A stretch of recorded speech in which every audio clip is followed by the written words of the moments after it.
Welcome, everyone. Today, we're diving into Bitcoin, but we're not going to talk about it as this complex piece of technology. Instead, we're going to look at it as a fundamental idea, an idea about what money is and maybe what it should be.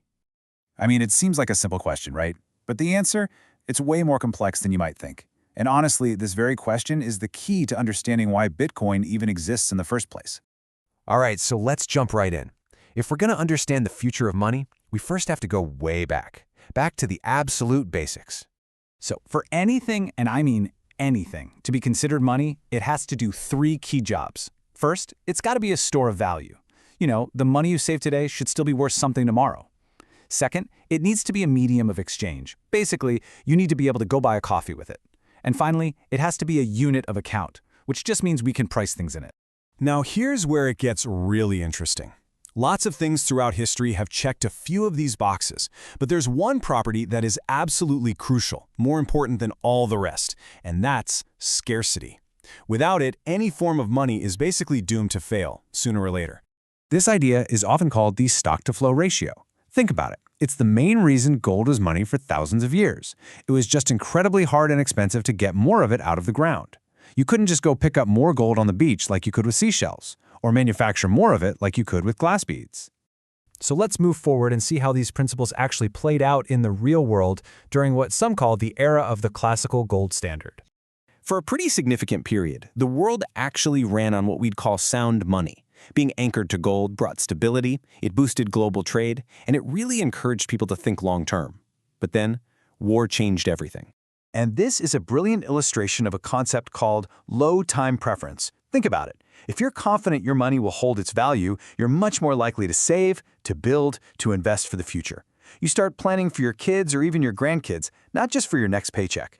So, what happened after we left gold behind? Well, that brings us to the modern era and to this massive experiment with government-issued money. We call it fiat money, which basically means it has value simply because a government says it does.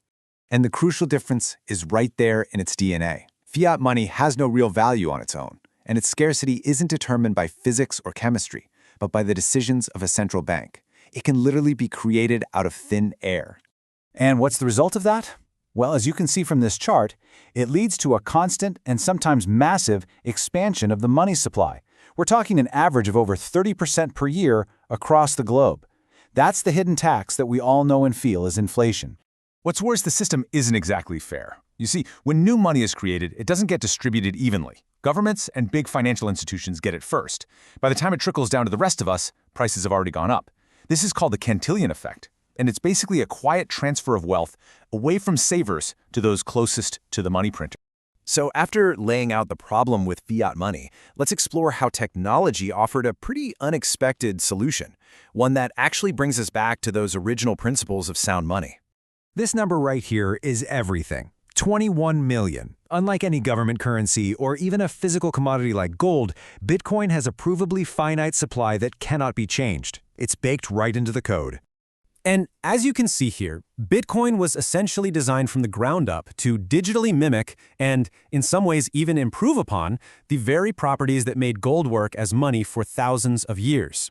It's truly the first time in human history we've ever had an asset with absolute, predictable scarcity. Okay, so we've gone through a lot of theory here, but what does this all mean for you? For me, what's the real-world takeaway? It all comes back to that core idea, time preference. The kind of money we use isn't just a tool, it actively shapes how we think and act. See, when money is constantly losing its value, it pushes us to spend now, to go into debt. But sound money, money that holds its value, encourages us to save, to invest, and to build for the long haul. And this potential return to sound money comes with a profound shift. A shift towards personal responsibility. There's a famous saying in this space that sums it up perfectly. In the world of Bitcoin, you are your own bank. True ownership means you and only you are in control of your funds. And that brings us to our final thought. Bitcoin is this fascinating experiment, a return to ideas about money that have been dormant for decades. Whether it becomes a new global standard, well, only time will tell. But it forces us to ask a really powerful question.